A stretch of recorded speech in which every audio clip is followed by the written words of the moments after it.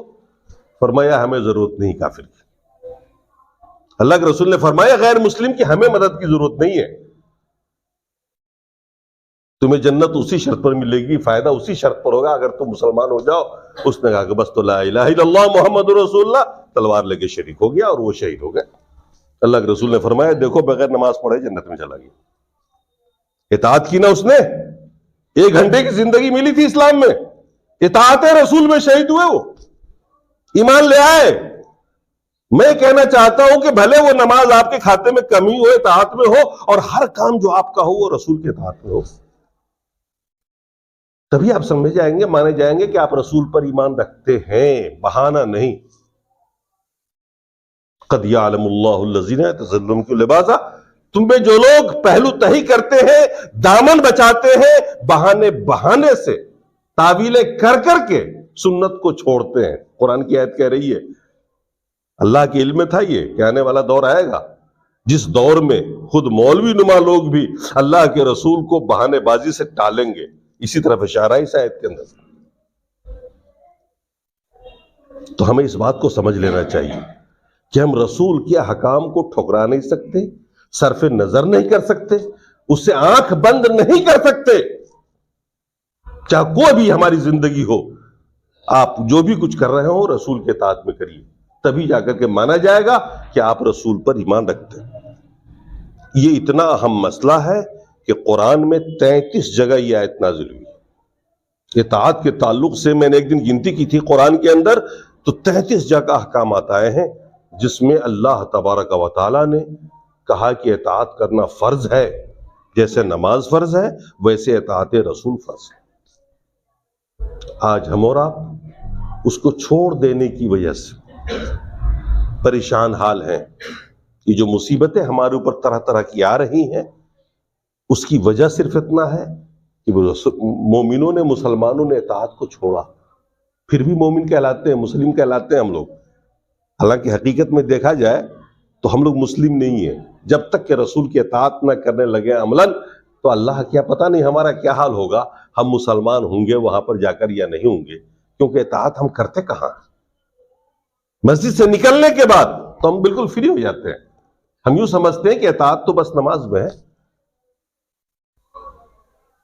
تو یہ ایک حقیقت ہے کہ کچھ حقائق کو تسلیم کر کے ہی آپ دنیا کے اچھے انسان بنتے ہیں، سماج کا فرد بنتے ہیں. بالکل اسی طریقے سے کچھ حقائق کو تسلیم کرنے کے بعد ہی آپ مومن بنتے ہیں. ان میں سے ایک ہے رسول پر ایمان لانا، اور رسول پر ایمان لینے کا مطلب ہے رسول کی اطاعت پر ایمان لانا. اور صحابہ کا یہی شوق سب سے زیادہ تھا کہ انہوں نے اٹھتے بیٹھتے چلتے پھرتے اللہ کے رسول کے ایک ایک حکم کو قبول کیا، مانا، اور دل سے مانا، خوشی خوشی مانا. ایک صحابی انگوٹھی سونے کی پہن کے آ گئے تھے، ابھی نو مسلم تھے، پتہ نہیں تھا ان کو مسئلے کا، سونے کی انگوٹھی پہنے ہوئے تھے. اللہ کے رسول نے دیکھا اور اپنے ہاتھ سے چھین کر کے پھینک دیا اور فرمایا تو جہنم کا آگ اپنے ہاتھ میں لیے پھرتا، جہنم کی آگ لیے پھرتا اپنے ہاتھ میں. اور جب اللہ کے رسول تھوڑی دیر بعد اٹھ کے چلے گئے وہاں سے، صرف صحابہ بیٹھے تھے، تو صحابیوں نے کہا ان سے جن کے ہاتھ کی انگوٹھی تھی، کہا بھائی اٹھا لو اپنے گھر میں لے جاؤ، اپنی بیوی بچوں کو دے دینا، تیرے لیے جائز نہیں ہے، مردوں کے لیے جائز نہیں، یا پھر بیچ لینا، بازار میں بیچ کے آٹا خرید لینا. سونے کی انگوٹھی تھی. صحابہ نے کیا کہا؟ ذرا اس جملے سے اندازہ لگائیے اطاعت کا. کیا کہا؟ قسم خدا کی میں اس چیز کو چھو نہیں سکتا، لے نہیں سکتا، اٹھا نہیں سکتا جس کو رسول نے اپنے ہاتھ سے پھینک دیا. غربت کا زمانہ تھا، سونے کی انگوٹھی کا ایک بڑا ویلو رہا ہوگا اس وقت. کیا کہا؟ جس کو اللہ کے رسول نے اپنے ہاتھ سے پھینک دیا ہے میں نہیں اس کو اٹھا سکتا. وہ پڑی رہ گئی، پتہ نہیں کس نے بعد میں اٹھایا ہے کیا کیا، لیکن انہوں نے اٹھایا نہیں. یہ ہے اطاعت. جب اللہ کے رسول نے پھینک دیا تو پھینک دیا. عبداللہ ابن مسعود صحابی رسول مسجد میں داخل ہو رہے تھے، جمعے کا دن تھا، اللہ کے رسول خطبہ دے رہے تھے منبر سے. کچھ لوگ کھڑے تھے، اللہ کے رسول نے فرمایا اجلسو، بیٹھ جاؤ، اجلسو، بیٹھ جاؤ. وہ وہیں بیٹھ گئے. ان کو یہ آواز وہاں پہنچی جہاں جوتا چپل اتارتے ہیں، اس زمانے بھی جوتے چپل والے ہوتے تھے جو اتار کے آتے تھے. انہوں نے اجلسو کا لفظ سنا. اللہ کے رسول نے مسجد والوں سے کہا تھا جو اندر تھے, بیٹھ جاؤ. وہ چپل جوتا اتارنے کی جگہ ہی بیٹھ گئے. کیا اطاعت تھی کہ میرے کان تک آواز یہاں پہنچی, اجلسو, وہی بیٹھ گئے. اسی لیے اللہ نے فرمایا لا تجعلوا دعاء الرسول بینکم کدعاء بعضکم بعضا. آپس میں ایک دوسرے کی پکار کی طرح رسول کے پکار کو مت لینا, بہت گمبھیرتا سے لینا پڑے گا. رسول نے جب کسی بات کو کہہ دیا تو اسے کرنا ہی کرنا ہے. ایک مسلمان کے لیے اختیار کچھ نہیں, تب جا کر کے آپ رسول کے ماننے والے کہلاتے ہیں. اور اسی اطاعت کی بنیاد پر خوشخبری ملتی ہے ہمیں اور آپ کو. اللہ تبارک و تعالی ہمیں اور آپ کو سچے معنوں میں مسلمان بنا دے, یہ جذبہ دے دے ہمارے اندر, یہ ہمت دے کہ ہم اس سماج میں رہ کر کے بھی رسول کی اطاعت کریں, سماج کی پرواہ نہ کریں. کل قیامت کے دن یہ سماج آپ کے کام نہیں آئے گا, رسول تو آپ کے کام آئیں گے اور آپ کو بخشوائیں گے اور آپ کی سفارش کریں گے. ہم میں سے کوئی آپ کے کام نہیں آئے گا. اس لیے کسی کی پرواہ نہ کریں, زندگی وہ جیے جو اللہ کے رسول نے ہمیں بتائی. اقول قولی ھذا واستغفر اللہ.